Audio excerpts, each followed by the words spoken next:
Munnange omukulu Robert Kyagulanyi Ssentamu abangi gwe bayita Bobiwine avuddeyo ate bw'atyo n'asaba bannayuganda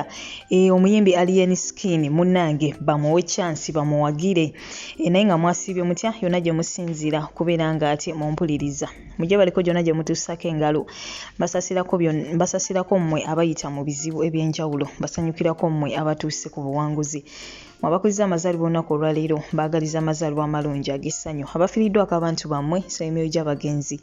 Katonda ajjumuze emirembe agiramuze ekisagumye emitima abakaaba enganda ssakaate n'ab'emikwano Omumbejja Aisha Nasolo gegange mba ntuuse ne updates butereevu kyenkusaba kiri kimu mukwano gwange subscribing ate kakakadde olimo okubeera nga ate missing out yes naye nga munnange ffenna tumanyi ate ekigenda mu maaso wali wonna Skin ennaku z'omwezi nga 9 omwezi guno gwennyini agenda kubeera wali eri ku Freedom City so nga ate omuyimbi Palaso agenda kubeera Cricket Oval Lugogo kati nno munnange kineeno kikutte wansi ne waggulu Abannayuganda buli omu avaayo n'agamba nti nze ndi ttiimu ono ekyo nno tekikomye okwo wabula kiyingidde ne mu bayimbi bennyini bannabyabufuzi blogger tulabyako ku mukulu Segirinya nga naye avaayo ng'agamba nti ndi ttiimu Skin bannange nga mwenda tugende ku Freedom City endabyeko ku blogger ab'enjawulo nabo abavuddeyo still nga mwe muli Peng mwe muli Edmezaya n'abalala nabo nga bagamba bannange ndi ttiimu Skin tugende ku Freedom City ng'ennaku z'omwezi 9 so nga ate era waliyo n'abamu abavuddeyo nga bagamba nti munnange tugende ku Cricket Oval Lugogo wabula munaye tubadde tukyali awo principal naye ate munnange watukidde waliwo akatambi kakagenda maaso n'okubeera nga ateeka trending ayisaawe nenyini era nga ngenda kuba kakulekerako maaso kaawe abaddeko mu interview bwe batyo ne bamubuuza Skin yonna ali atya era ye n'atutegeeza nti munnange tumuwe chance kubanga yes byonna Skin essaawa eno byakola ye principal agamba nti ebyo baabikola akola dda n'ebisinga waawo agamba nti omuyimbi yonna ali talented era munnange yeetaaga chance mu bufunze gwe nga ggwe asobola okubeera nga ate osomera ebbaluwa mu bbaasa kikyotegeddemu kati nno munaye sigenda kubeera nga ate nkikunnyonnyola wabula ndowooza otegedde ate munnange kiki ekyokukola so nga ate mu ngeri y'emu era Skin ye akyagendera ddala maaso n'okubeera nga ate alabulwa akatambi ngenda kuba nkakulekerako awo naye bagamba mbu waliwo olukwe okubeera nga omuyimbi ono Skin mbu attibwa oba oliawo nga bamusuula mu katego musajja watuuka tasobola kubeera nga ate oba oliawo avaamu ngenda kuba nkulekerako akatambi ako ogende maaso nako n'okubeera nga ate okekkaanya naye nga nkusiibula essaawa eno yennyini nyongera okujjukiza Haji Mukisa Karim omusomi w'edduwa asangibwa Bujuuko Mityana Road gwe wenna alina ebizibu eby'enjawulo ebikumazeeko emirembe mu buli kimu bufumbo mirimu olina ebisiraani olina olutwe kugamba ebizibu bingi nga bikwetuumyeko tomanyiwa wakutandikira Haji Mukisa Karim musomi wa dduwa ate ajjanjaba ng'akozesa ekitabo ekitukuvu ekya Quran osobola omufuna ku namba y'essimu 0778929141 ku mukutu ogwa WhatsApp nako butereevu kwali so nga ate gwe wenna yeetaaze apartment ey'omulembe ku bbeeyi eya wansi aba West Apartments munnange weebali ku Luro basangibwa Seguku Katale okulinaana National Prayer Mountain osobola bakubirako ku namba y'essimu kaposita kaabwe kwe kali ku screen kooko butereevu nabo munnange ojja kuba obafuna beekwate tojja kwijjusa goodbye for now toseetuka Skin ogamba ono toto wa ghetto ono yakubwa ennyo yeah I think he's a talented young man give him a chance a deserving a chance fena tukula abamu twali babanda nnyo n'okusukaawo naye ensi yatuwa chance baba anjagala kimpeesa ekitiibwa era nsanyuka nnyo magezi kigenyinza omuwa kopa ebirungi kunze nkoze ensobi nyingi nenkola n'ebirungi bingi at least ndi example joliaga ekino Bobby yasuula wano kwega feba artists nze n'abalala bannange tulinga ekitabo okisomamu n'olaba smart people learn from the mistakes of other people or the successes of other people you know so bwe ndaba bano ba artists abalala naddala ba ghetto youth nga bwe nakyogeddeko sometime nti nange neeraba emyaka nga 2 egiyise so era bwe mba nyina chance okulivinga obulamu obwo oba okuadvising omwana ali myaka egyo mugamba nti nekubo ddungi nekubo kyamu naye bamanye nti buli kyokola kati mu myaka gy'emito kiyina effect mu maaso olina kyoba ozimba kati naye ultimately mumuwe chance is a talented young man era njagala akayimba kagamba byonna byemwagala kola mu bikole naye temuzijukiza n'okuddawo wenna atawanyizibwa amagini emirimu gyagaana ekyeyo kikalubye saako oyagala genda kubeera ng'okuba kyeyo wabula nga visa eganye ebintu byo byesibye tewali kitambula kigenda mu maaso kankwanjulire Haji Mukisa Karim omusomi w'edduwa Nakinku agenda okusumulula byonna ebikusibye akuggyeko ebyo ebizimu ebijinni ebikulemeseza okubeera ng'ate otuuka woolina okubeera ng'otuuka nkubire ku namba y'essimu erizi 7782941 era ng'osobola okubeera ng'omufuna ne mukutu gwo gwa WhatsApp. Haji Mukisa Karim omusomi w'edduwa atagenda kubeera ng'akuyiwa. Munda Uganda ali concerned eri music industry n'obulamu bwa muganda waffe Allion Skin ampadde obubaka buno mbumuwe mu bumusalire mwajja bbuulya naye nga nze nga sinnabuza njagala kuga muganda wange Allion Skin ba lususu lwa kimenke oba ddiba lya kimenke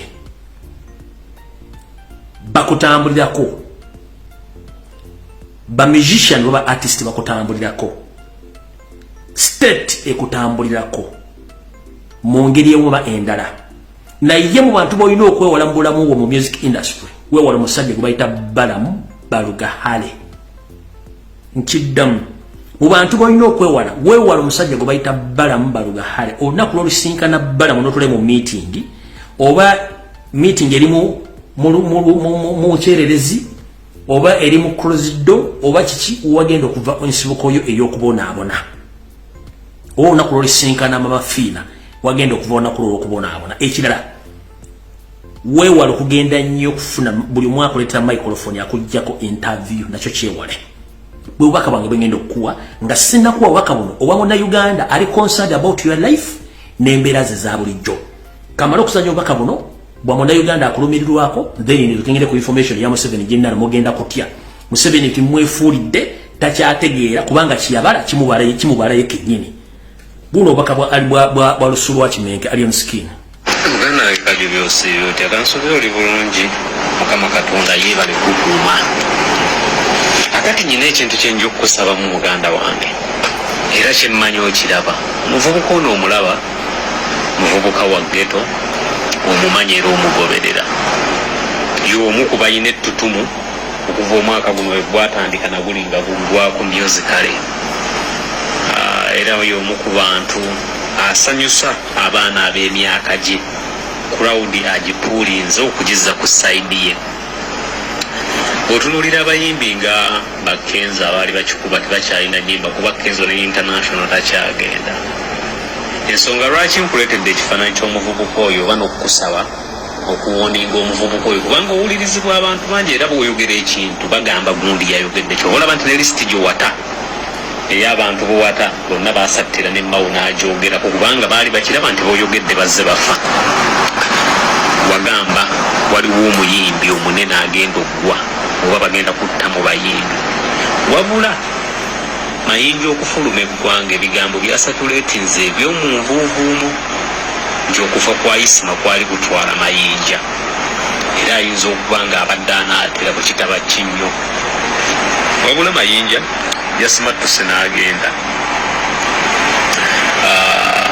bw'otunuulira ebintu bino kale tugambe nti sitanti oba ki basobola ogipanga bwe batyo naye famire y'abakamiriyoni olwedde eriko omusaayi muganda waabwe 47 yafa ebintu ebitategerekeka kamiriyoni natta omuntu kamiriyoni okuttako omuntu kyoboolaba nti balamu bamukozesa buli bwe baagadde kati oyo bamusadda mu nkoba kitegeeza mu famire y'abamayanja tasobola kujjayo muntu yenna agenda kuyimirira ku sayidi y'abantu wabula omuvubuka ono ebikolwa bye ne sigino z'akola ffe ng'abagoberera music n'abalaba ku music w'abajamaica ayina abajamaica baafaanagana abatambula n'ebikoosi by'abantu ebibinja ng'abapulezidenti Bobiwine bwe bakikolanga bwe baalwaniranga ne bakamiriyoni mu siriki era omuvubuka ono w'otunuli olwaliro bamulaba ku gulawundi waali era ayina eddoboozi lwaki nkusaba omuwooninge bambi ndabanga ezandibadde sacrifice okuva mu bayimbi baliwo basaddaaka Museveni zayinza okukola mu bayimbi bali abazze bamuliire ssente bayinza okukikola. Yongera okujjukiza gwe mukwano gwange yeetaaga okupangisa ennyumba ku bbeeyi ensaamusaamu ng'ennyumba ya mulembe wabula ng'ate yo ebbeeyi ensaamusaamu weetaaga ennyumba ya lunaku lumu wiiki emu mwezi mwaka oba n'okusoba weekwate aba West Apartments munnange basangibwa wali Seguku Katale okulinaana National Prayer Mountain balina ennyumba eziri furnished ng'ogenda nga wooli kwegamba buli kimu okisangamu wabula ate balina n'ezo ezitali furnished osobola bafuna ku nnamba y'essimu 0773022292 beekwate mukwano gwange tojja kubeera ng'ate wejjusa yese omwana ono omuto n'afiira mu kavuyo lwa nsonga oli omuprovokinga kati midiya envuga gy'ekivuga eyagala onaddiza oli wabula ono mukuddiza oli oba kibaddewo oba tekibaddeewo oba mu buteegendereza bwe bayinza omutega abantu ne bamulumba bwe bamulumba ne bamukola ekintu Spice Diana kye bamukola. Spice Diana omuntu oyo yafiira ku kivulu kye Katonda yamanya asobola obbanga yamutta nga bwe bagamba mbu yamusaddaaka oba nga teyamutta wabula olwaleero ekintu ekyo kyakwasa Spice Diana kyova olaba nti ayimba ne ku ivulu lya Muhoozi naye nze nkimanyi tayimbayo lwakwagala wabula olw'ekikolwa ekyo ekyaliwo oba kyali intentionale oba nonti wabula bw'otunuulira ekintu ekyo bwe kyabeeramu mu bayimbi abakazi yali asituse nga n'omuyimbi gwe bayitanga omunene Shiba yategeka ekivvulu n'amukuba kitegeeza Spice yali yeetaagibwa in terms of number. Kati omuvubuka ono bwe kiri bw'omulaba in terms of number yaziina bamunoonya we bamuteera mu ssaga emutwaze wa Muhoozi forcefully nga bw'olaba bagulage tebandi bane bwe bazze babakola kati yeetaaga omuwuningemukko ategeere lwa nsonga ndaba nga kyekintu kye bamupangira ate era basobola omulya mu kumulya nga baagala okuteekawo obukwakkuliza obuyoola abaana b'omuggeto mwonna kuba bamanyi Kyagulanyi mwalina abantu byebintu byendaba bye baagala okukola omuvubuka ono byebintu byendaba bye baagala okukola omuvubuka ono nga bwe baasika Spice bajja mutega ssaga oba ku bivvulu bye oba ategese oba agenda okuyimba wabeewo akavuvuŋŋa n'akamulumba wabeewo omuntu gavumenti gwe yettira kubanga bw'otunuulira ebintu bino bwe baalwanidde wano ba palasi bwe yamukoledde bye yamukoledde ne poliisi yabaddewo kiki kyabadde kireeseza poliisi eyo ono kubaako kavuvuŋŋano kaakola bw'akola akavuvuŋŋano poliisi kyabadde tekigigaana kuba masasi 8 awo ne bakusuula abantu nga 5 ku ttaka either ne bamubaninga okuyimba ng'ekimugjayo kimusaza kumuzza mu mikono gy'ababbalamu kuba kakati bakuŋŋaanya buli muyimbi whereby 2026 sekatutuuka nga Katonda tatuyambye bantu kusituka kujjako Museveni kufa nakyo death baagala nga abayimbi bonna babalina mu nkwawa ovuwiiki bategedde Muhoozi bw'atambula tasobola kubeerako waalaze ne bagamba Muhoozi ajja abantu ne bajja kale kitegeeza ki bagenda tandika kitegekera mu festivals mu bivvulu ng'abayimbi nga bwewalaba bwe baali eri ku booda e Rwanda kati nga bakitegeka bwe batyo ng'abayimbi bajja ne bayimba kakati after in the process baleetengamu Muhoozi ayogererengako mu bantu bagambe yakubye olukuŋŋaana lw'abantu bwe ndabamu beera bulungi kubanga lwakigamba ebigambo bino olaba abantu abo batta rediyo eyali amanyikiddwa ensi yonna naye nga rediyo kyaviikayo ne kigamba nti ebyamusa byalimu engabana ya ssente bye baabasuubiza bwe kiva ku ekyo yagaana ddiru y'okuddamu okukolera gavumenti ne bamutta omuvubuka gwe baakwata mu kutta rediyo wali ozzeemu omulabako mu kkooti naye nga olina vidiyo gye wakolako kunootugamba balamu oba ne mikuulu baaliko mu lukwe lw'okumanya okufa kw'omuvubuka oyo okitegedde naye muvubuka gwe bakwata mu kutta kwa rediyo yali azzeemu okulabikako taddangamu wali olabeko kkooti ng'etudde nga bawozesa tekiddangamu lwaki kamiliyoni oba wizo yali ayimba naye teri yali agenze mu kkooti seekinga justice eyo family bagiina why nti nneera omuvubuka oyo yennyini aprovoking ono omulenzi omusajja watu atalina na musente bwe yakoze mu music era ava mu bamayanja family eri family bagikwata bagiina kati bagikozesa okitegere kati omuvubuka ono asobola okukolebwako obulabe obupange either naafa oba naasibwa kakati ng'ekigendererwa basindika sigino mu bayimbi bonna nti bw'ogaana okukola naffe era abayimbi bonna kyobumanya nti kati abamu babatuukire nga bapaga bw'ogaana okukola naffe kino kikutuukako nga bw'olaba gundi ne gundi ate ogenda kubaloopa waza bunaawo. So omuvubuka ono yeetaaga mu ngabo z'oyamba abantu abalala mu bitongole eby'enjawulo, yeetaagamu okuwabulwa kuba bagamba embuulire netefa yonna, kati ebisigadde n'abikulanga ye, naye ndaba nga banaatera omusuna. Ebyo bigambo si byange, bigambo bya Munnayuganda ayagaliza ensi emirembe, nayagaliza ddiba lya Kimenke okubeera nti musajja akola emirimu gye ate nga mulamu bulungi.